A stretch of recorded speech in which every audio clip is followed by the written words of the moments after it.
আসসালামু আলাইকুম। আর একবার আপনাদেরকে স্বাগত জানাচ্ছি মিস্টার ব্যাংকেল চ্যানেলে। আমাদের সিবিসিএস লেকচার সিরিজের ইউসিপি 600 নিয়ে আমরা ডিসকাস করছিলাম। গতদিন আমরা আর্টিকেল 10 পর্যন্ত আলোচনা করেছি। আজকে আমাদের আলোচনার বিষয় হচ্ছে UCP 600 article 11, teletransmitted and pre advised credits and amendments.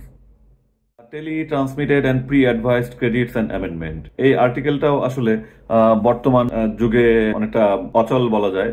কারণ এটা হচ্ছে ডকুমেন্টারি ক্রেডিটের যে প্রাথমিক যুগের বা মধ্যযুগের শেষ সাক্ষী হিসাবে রয়ে গেছে। কারণ বর্তমান যুগটা হচ্ছে সুইফটে এলসি ট্রান্সমিশনের যুগ। কাজে এই প্রি অ্যাডভাইস এই ব্যাপারগুলো এখন আলংকারিক অর্থে রয়ে গেছে বা প্র্যাকটিসটা একদমই বন্ধ হয়ে যায়নি বলেই এই রিলেটেড একটি রুল রাখা। তাছাড়া জেনারেল সেন্স দেখলে কিন্তু আসলে এই ধরনের প্রি অ্যাডভাইস বা এই ধরনের প্র্যাকটিসগুলো এখন নেই বললেই চলে। তো যাই হোক, আমরা অল্প কথাতে আজকে যেহেতু ছোট আর্টিকেল এবং বর্তমান যুগ অনুযায়ী একটু ব্যাকডেটেড আর্টিকেল, তো আমরা এজন্য খুব বেশি এফোর্ট দেবো না। আমরা অল্পতেই এই আর্টিকেলটা শেষ করে ফেলবো। Teletransmitted and pre advised credits and amendment. আর্টিকেলের নাম যেমন জাস্ট স্পষ্ট দুই ভাগে বিভক্ত, আর্টিকেলটিতেও তেমনি আসলে দুটি পয়েন্টের আলোকে আলোচনা করা হয়েছে। প্রথম এ এবং বি, প্রথম পয়েন্টটিতে টেলিট্রান্সমিশন নিয়ে আলোচনা করা হয়েছে এবং পয়েন্ট বিতে pre advice credits and amendment নিয়ে আলোচনা করা হয়েছে। তো আমরা দেখে নিই আসলে UCP 600 article 11 teletransmitted and pre advice credits and amendments এর পয়েন্ট এতে কি বলা হয়েছে। তো টেলিট্রান্সমিশনে আসার আগে জাস্ট আরেকটা কথা বলে নেওয়া যায়, তা হচ্ছে আমার ক্যারিয়ারে আমি যা দেখেছি, যেমন কিছু ট্রান্সফরমেশন দেখেছি। যেমন লোকাল এলসি গুলো দেখতাম প্রিন্ট দিয়ে এলসি ইস্যু করা হতো। আমি অবশ্য প্যারালালি দুটোই দেখেছি, যে কাগজেও এলসি প্রিন্ট দেওয়া হচ্ছে এবং সুইফটে এলসি ইস্যু করা হচ্ছে। লোকাল এলসি গুলো মেইনলি প্রিন্ট দিয়ে লেটার হেড প্যাডে ইস্যু করা হতো। তো পরবর্তীতে বিভিন্ন ঘটনার পরিপ্রেক্ষিতে সেগুলো কিন্তু একদম বন্ধই হয়ে গেল বাংলাদেশ থেকে। তবে সিনিয়রদের কাছ থেকে শুনেছি তারা একসময় টেলেক্সের মাধ্যমেও এলসি ইস্যু করতো, একটি বিশেষ প্রক্রিয়ার মাধ্যমে। তো ওগুলো আমি দেখিনি, আমার দেখা শুরু এই সুইফট থেকেই। তো এই teletransmitted and pre advice credits and amendment এর যে প্রথম পার্টটুকু টেলিট্রান্সমিটেড ক্রেডিট, এখানে যেটা বলা হচ্ছে টেলিট্রান্সমিটেড বা সুইফটের মাধ্যমে আমরা যে এলসিটা ইস্যু করে থাকি। টেলিট্রান্সমিটেড বলতে এখানে ইন জেনারেল সেন্স সুইফটের মাধ্যমে ইস্যু করা এলসি কে বোঝানো হচ্ছে, কোনো প্রিন্টেড কপি না বা টেলেক্স কপি না বা অন্য কোনো ভার্সনের মাধ্যমে ইস্যু করা এলসি না। তো সুইফটের মাধ্যমে আমরা যখন এলসি ইস্যু করি সাধারণত এমটি 700, তো ওই ইস্যুটাই কিন্তু আসলে ফুল অ্যান্ড ফাইনাল এলসি অ্যাকনলেজড হয়ে গেল, মানে এলসি ইস্যু করা ধরে নেওয়া হলো। তো ওই কনসেপ্টটা মাথায় রেখে এখানে যেটা বলা হয়েছে, an authenticated teletransmission of a credit or amendment will be deemed to be the operative credit or amendment, and any subsequent mail confirmation shall be disregarded. যখন আপনি সুইফটের মাধ্যমে এলসি ইস্যু করলেন, তখন আসলে মেইলের মাধ্যমে কিন্তু বলার আসলে কোনো প্রয়োজন নেই যে এলসিটা ইস্যু করেছি। যদিও আমাদের দেশে প্র্যাকটিসে আমরা অনেক সময় দেখি যে কাউকে আমরা একটা মেইল পাঠালাম, মেইল পাঠিয়ে আমরা আবার ফোন করতে হয় যে ভাই একটা মেইল করেছি, মেইলটা একটু দেখেন, দেখে একটা রিপ্লাই দিয়ে দেন। একটু পিছিয়ে পড়া, মানে বর্তমান সময়ের সাথে তাল মেলাতে পিছিয়ে পড়া লোকজনের ক্ষেত্রে এরকম হয়ে থাকে যে আমাদেরকে মেইল করে একটা মেইল পাঠানোর পরে আবার ফোন দিয়ে মনে করে দিতে হয় ভাই একটা মেইল পাঠিয়েছি, রিপ্লাই দিন, বা একটা মেইল পাঠিয়েছি দেখেন। তো এখানেও ব্যাপারটা তেমন, যে যেহেতু সুইফট হচ্ছে এলসির প্রজন্মগুলোর মধ্যে লেটেস্ট বলা যায়, যদিও এই লেটেস্টও আসলে লেটেস্ট না, এরপরে নতুন আরো টেকনোলজি আসছে, কিন্তু এখন পর্যন্ত মোটামুটি লেটেস্ট ধরে নেওয়া যায়। তো সেই সুইফটের মাধ্যমে আপনি যখন এলসি ইস্যু করবেন, তখন পরবর্তীতে সেই মেইল চেক করতে ফোন করে রিকোয়েস্ট করার মতো ব্যাপারটা আসলে এখানে অপ্রয়োজনীয়, অপ্রাসঙ্গিক হয়ে যায় বা অপ্রয়োজনীয় হয়ে যায়। An authenticated teletransmission of a credit or amendment will be deemed to be the operative credit or amendment, and any subsequent mail confirmation shall be disregarded. আপনি মেইল পাঠিয়ে দিয়েছেন, সেটাই এনাফ, ফুল অ্যান্ড ফাইনাল। কাউকে phone করিয়ে মনে করে দেওয়া, SMS দিয়ে মনে করিয়ে দেওয়া, আর একজনকে পাঠানো যে ভাই আপনি মেইলটা চেক করেন, ওগুলোর আসলে কোনো প্রয়োজন নেই এবং ওগুলোকে ডিসরিগার্ড করা হবে। আপনি যেমন মেইল করেছেন, আপনার দিক থেকে আপনি ওকে, সে চেক করলো কি করলো না সেটা তার ব্যাপার।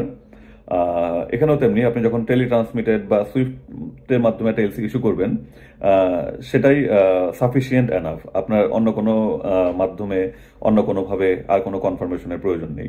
শুধু প্রয়োজন নেই তাই না, এর পরবর্তীতেও যদি আবার কোনো মেইলে কনফার্মেশন করা হয়, সেগুলো মেইল দিয়ে জানানো হয় যে আমি সুইফট পাঠিয়েছিলাম, আজকে যে মেইল পাঠালাম ওইটা কিন্তু আমার আসলেই ইস্যু করেছিলাম।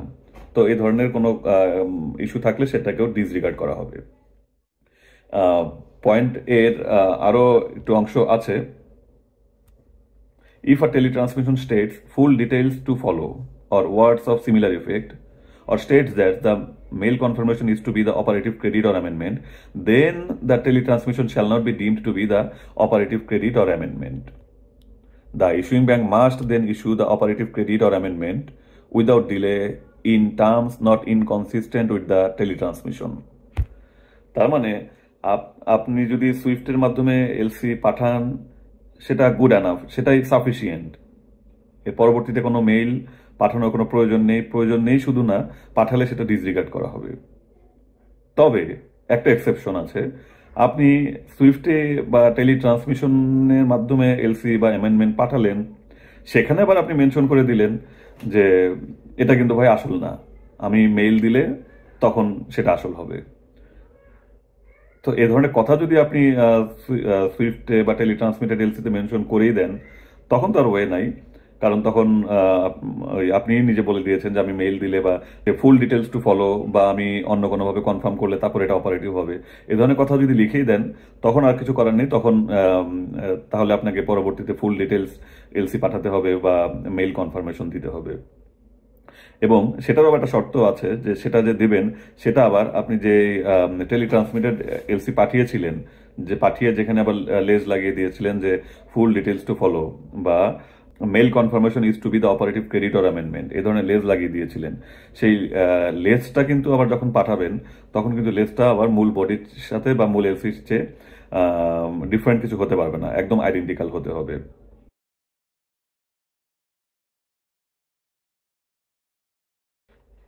এরপর আমরা চলে যাচ্ছি পয়েন্ট বিতে, teletransmitted and pre advised credits and amendment, point B. Point B আলোচনা করা হয়েছে preliminary advice of credit and amendment নিয়ে।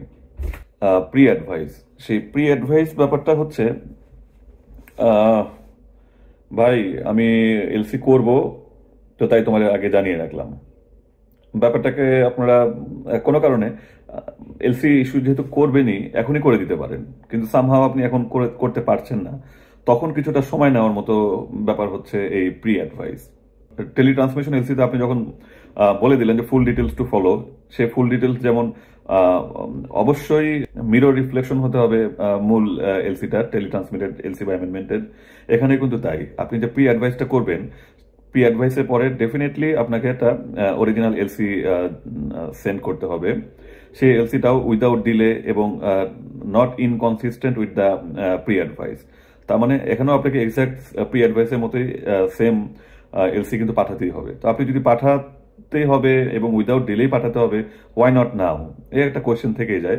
তারপরেও কোনো এক কারণে হয়তো ধরে নেওয়া হলো যে এখন পাঠাতে পারছেন না, তখন এই ধরনের ক্ষেত্রে এই বুকিং দিয়ে রাখার মতো একটা ব্যাপার হচ্ছে প্রি অ্যাডভাইস। যেমন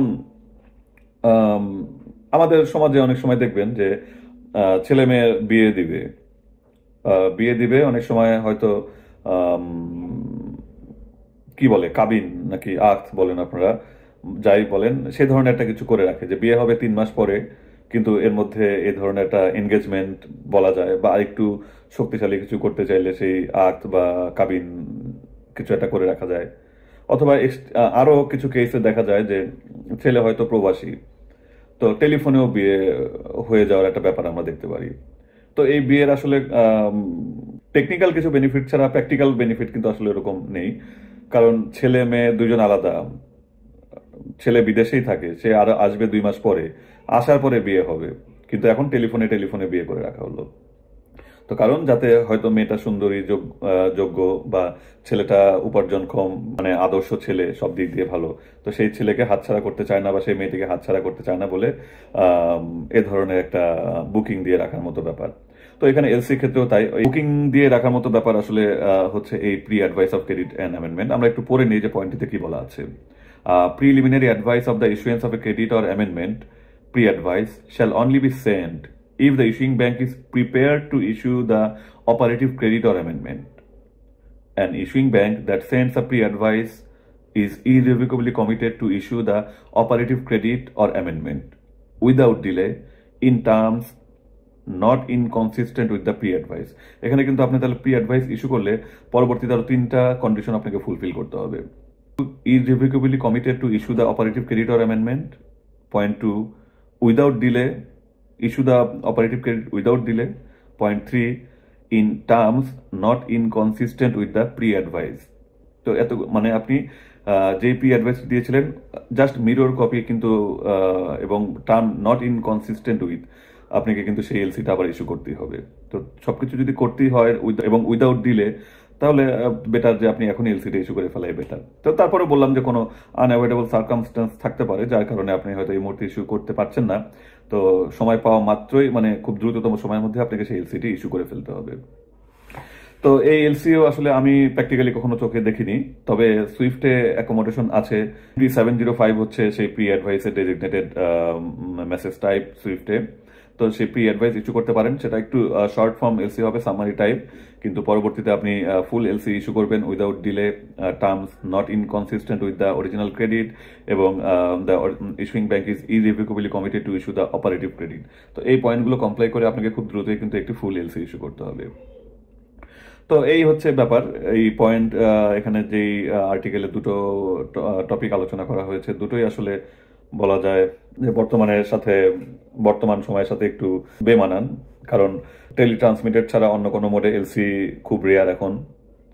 তারপর এই টেলিট্রান্সমিশনের যুগে pre advice of credits and amendment এটাও অবশ্য রেয়ার। তো দুটো রেয়ার জিনিস এখানে অ্যাকোমোডেট করা হয়েছে, কারণ জাস্ট এগুলো এখনো রেয়ার, বিরল, খুব কম প্র্যাকটিস হয়, বিরল, কিন্তু এখনো বিলুপ্ত হয়ে যায়নি। তো যেহেতু বিলুপ্ত হয়ে যায়নি, থিওরিটিক্যালি আপনাকে আসলে রাখতেই হয়, এই কারণেই রাখা। এটা প্র্যাকটিক্যাল ইউজ তেমন নেই, কাজেই এর পিছনে খুব সময়, শ্রম এবং মনোযোগও আমার মতে দেওয়ার তেমন কিছু নেই।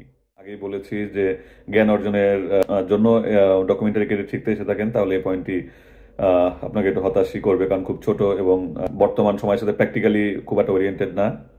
আর যদি আমার মতো লোক হয়ে থাকেন যারা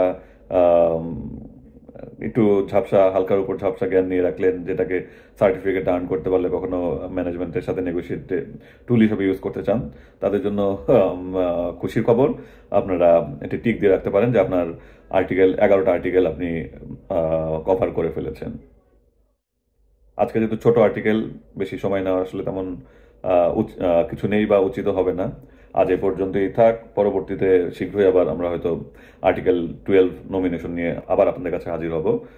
সে পর্যন্ত আল্লাহ হাফেজ, ভালো থাকবেন, সুস্থ থাকবেন।